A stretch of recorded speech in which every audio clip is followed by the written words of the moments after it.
Welcome to this explainer. Today, we're unpacking a cloud dream that was pitched to all of us as a total technological utopia, serverless computing. The pitch was simple, right? Write your code, hit deploy, and boom, completely forget about the hardware. But as the dust has finally settled on these massive systems, we're discovering that the reality is far more complex. Let's dive deep into the architecture and the hidden economics of this modern paradigm. Just imagine it for a second. What if you literally never had to manage a server again? That was the hook that completely captivated the industry. The promises were incredibly seductive. Automatic scaling that perfectly matches your user traffic, infinite elasticity so your app never crashes under a viral load, and the ultimate financial incentive, paying only when your code actually runs down to the millisecond. Developers absolutely love this. The idea was to just write your functions, get them out there, and completely forget that infrastructure even exists. Okay, let's dive into this comparison. For years, deploying traditional cloud applications meant dragging around this massive, heavy boulder of infrastructure. We're talking bare metal servers, midnight security patching, complex capacity planning, and managing clunky auto-scaling groups. The serverless promise cut those ropes entirely. The cloud provider takes on the heavy lifting completely. Your engineering team gets to focus strictly on what actually drives business value, which is writing code and building workflows. It looked like a total operational victory. But when we started migrating massive enterprise-scale workloads to these platforms, a pretty harsh truth emerged. If you take away just one single insight today, let it be this: serverless does not eliminate infrastructure, it simply hides it. And as we all know, convenience layers always introduce trade-offs. When you push the hardware out of sight, that hidden infrastructure still generates very real costs, it introduces network latency, it imposes hard architectural limits, and it creates operational trade-offs that most teams simply never anticipate during that initial honeymoon phase. To really get a handle on these trade-offs, we kind of have to look past the heavily marketed name. Servers absolutely still exist. What we're actually dealing with is event-driven infrastructure where compute resources are dynamically allocated exactly on demand. The key difference is simply that developers no longer manage those servers directly. The cloud provider essentially keeps a massive pool of servers warm in the background, and they only slice off a tiny fraction of computing power for your function the exact millisecond an event triggers it.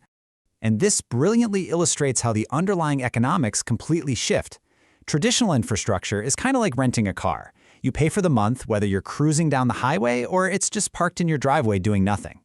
Serverless flips that whole model on its head. You pay strictly for the execution time. Now, it sounds incredibly efficient at first glance, but moving to this hyper-granular per-execution model makes your overall cost behavior vastly less predictable. For a low-traffic application or maybe a simple internal tool, serverless is incredibly economical. You might pay literally pennies a month. But imagine a high-frequency system processing millions of events, or handling AI inference requests, or complex orchestration pipelines. Because the billing is tied to every single isolated event, costs can explode unexpectedly. Lots of engineering teams eagerly roll out high-frequency workflows, only to open their monthly cloud bill and be met with absolute extreme sticker shock. And beyond those unpredictable costs, there's the hidden latency. Specifically, the infamous cold start. When an event triggers a dormant function, the cloud provider literally has to build a brand new execution environment from scratch before it can even read your code. Only after all that does it finally process the request. At scale, this unseen initialization creates massive latency spikes. It turns out that conjuring compute power out of thin air takes a real toll on user experience and system reliability. Now, these challenges really start to compound at the architectural level. Serverless inherently encourages microscopic decomposition. What used to be a single solid application in a traditional cloud setup is now just scattered to the wind. As a result, a simple action, like a user checking out online with a pair of socks, might quietly fire off dozens or even hundreds of separate tiny function invocations, all ping-ponging across the cloud just to complete one single transaction. So picture this. You're the engineer on call, it's 2 a.m., and your pager goes off. A workflow just failed. But why? When your entire system relies on hundreds of fragmented functions, debugging turns into an absolute nightmare. Did a specific function time out? Did the event routing just drop a message? Did automatic retries create corrupted data? Or did downstream services just throttle the traffic? Without highly specialized tools, serverless systems quickly become operationally opaque. You are essentially flying blind in a storm. Because these functions literally appear and vanish in milliseconds, your traditional monitoring just flat out breaks. You can't SSH into a server that no longer exists to read the logs, right? To stop flying blind, organizations end up being forced to adopt what we call the hidden stack. They start paying for and maintaining complex observability tooling, distributed tracing systems, workflow orchestrators, and event streaming analytics, all just to regain the baseline operational visibility they used to have by default. And as you start adopting all these supplementary tools provided by the cloud vendor, you walk right into another massive hidden trap, which is vendor lock-in. Serverless platforms often tightly couple your application code directly to the cloud provider's proprietary services. You end up relying on their specific storage systems, their proprietary messaging queues, and their highly unique API gateways. Over time, your entire architecture depends on provider-specific abstractions. If you ever decide that provider is too expensive, migrating away becomes operationally difficult, if not downright impossible, without doing a total rewrite.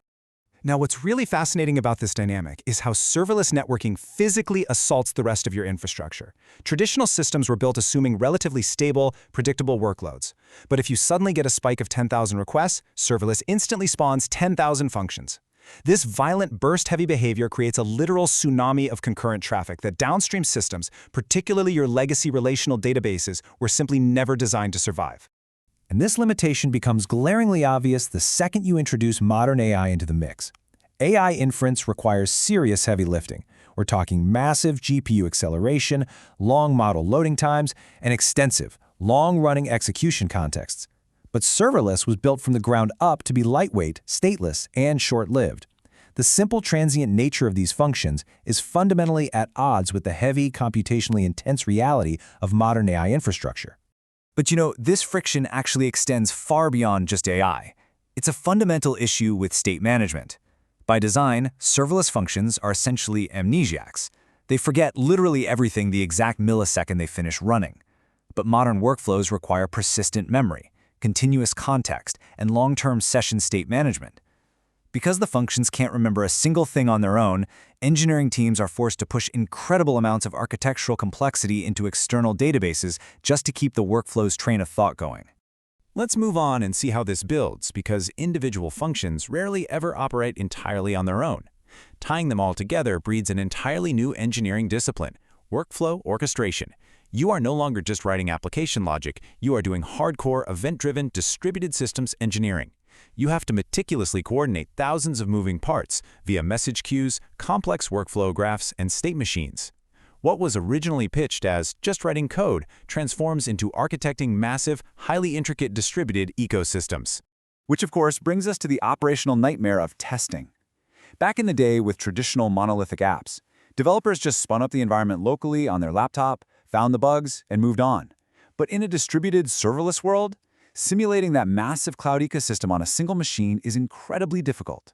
It's notoriously hard to debug reliably or reproduce errors deterministically. Severe failures often only ever emerge under live, chaotic runtime conditions, making quality assurance vastly more complicated.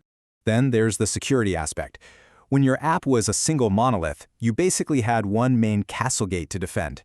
Serverless completely shatters that model. Now, every single new function, every trigger, API endpoint, and event source is a potential entry point in the wild. It dramatically expands your operational attack surface. Security can no longer be a simple moat around a server. It has to become entirely identity-centric, meticulously managing microscopic permission sets for hundreds of individual scattered locks. Zooming out historically for a second, we can see a profound architectural shift here. Traditional infrastructure optimized entirely around resource ownership. You own the server, you tuned the OS, you had absolute total control.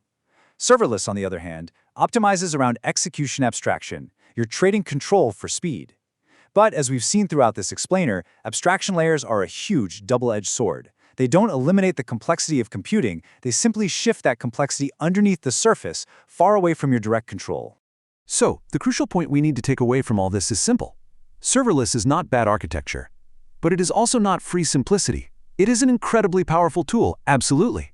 But adopting it fundamentally changes your cost models, it heavily alters your operational behavior, requires advanced workflow coordination, and completely obscures your infrastructure visibility. A lot of organizations adopt it just for the raw developer speed, totally underestimating the severe platform engineering and operational discipline it takes to keep the whole thing from derailing. As we wrap up this explainer on the hidden layers of our modern tech stacks, I really want to leave you pondering your own architectural choices. The next time someone tells you that going serverless means you'll have zero infrastructure headaches, keep everything we've unpacked today in mind.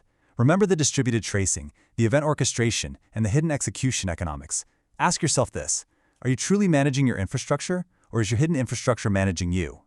Thanks for joining me on this explainer, and keep questioning the reality behind the technology you use every single day.